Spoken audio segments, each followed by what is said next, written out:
Yo, what is going on everybody? The video you have all been waiting for is finally here. I switched to keyboard and mouse 5 months ago and I have learned so much from it. I am making this video to show you guys my progression, but to also give you guys some tips for your own. So to not waste any more of your time, let's get right into the video. Now, on my first week on keyboard and mouse, I'm gonna give you guys a quick insight on how bad I really was.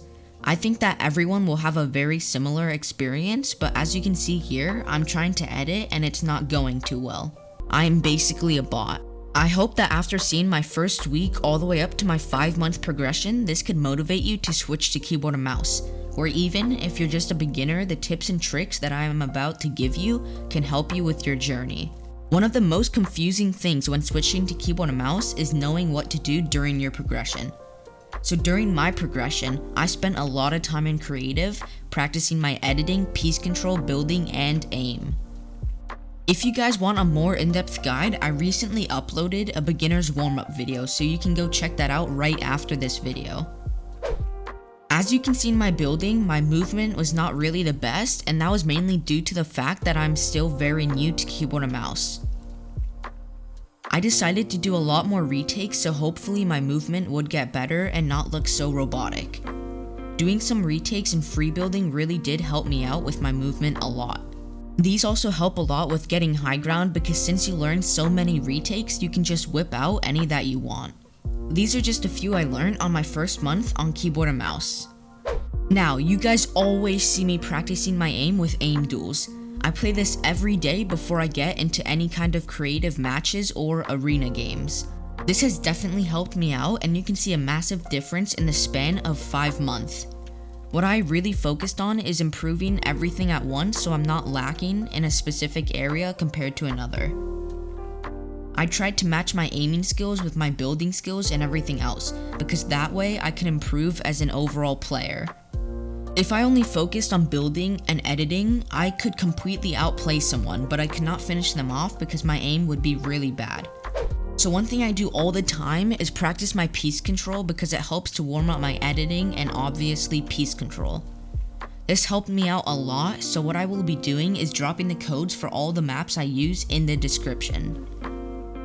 You guys can go check them out and learn from them because trust me, these will help you out so much. I suggest doing this every day, even if it is just for 10 minutes before you start playing. I highly recommend creating your own warm-up routine because that is what I saw the most improvement in. I gave you guys some ideas for your own, but like I stated earlier in the video, you can check out my beginner warm-up video, which will also be linked in the description.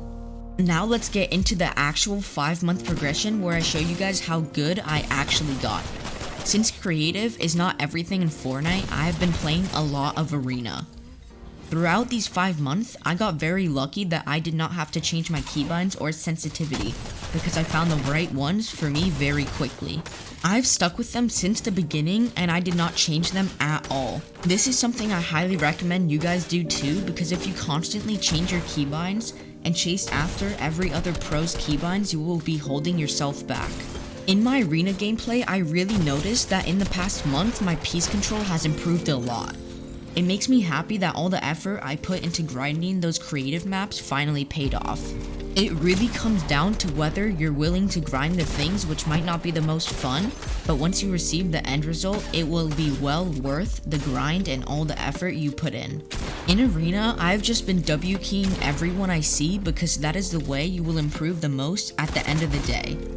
Sure, you will die a lot, but it is all part of the learning process. You need to learn from your mistakes and you will die 10 times before you have one successful run. I've also been trying to piece control my opponent and take right hand peeks, and this has helped me out a lot. I definitely could improve a lot with my right hand peeks because there are many scenarios where if I did it, I would not have taken any damage. Something I wish I did more and will try to do more often is play competitive games like scrims or even solo tournaments. If you guys would be interested in seeing some videos about cash cups or any other tournaments, let me know in the comment section below, because I definitely would be willing to make some videos about those competitive game modes. I play a lot of realistics and box fights because they help me in arena. I've been doing more realistics recently since it is almost like arena and helps you to practice those different scenarios. You get yourself into thousands of different scenarios, whether it be a weird position or even just the weapon you're playing with. That is what's so great about Realistics. It has all the updated weapons and it really replicates a situation you would have in-game.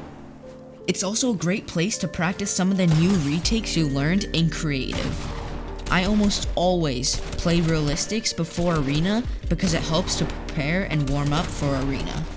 I still practice box fights because it helps a lot with practicing your piece control.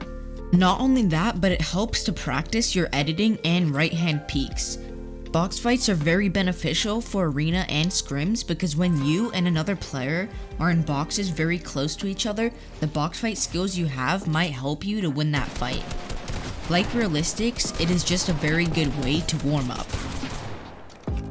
That is gonna end it for today's video, but please stick around for what I'm about to say. Not only have I been improving in Fortnite, but my YouTube channel has also been growing a lot.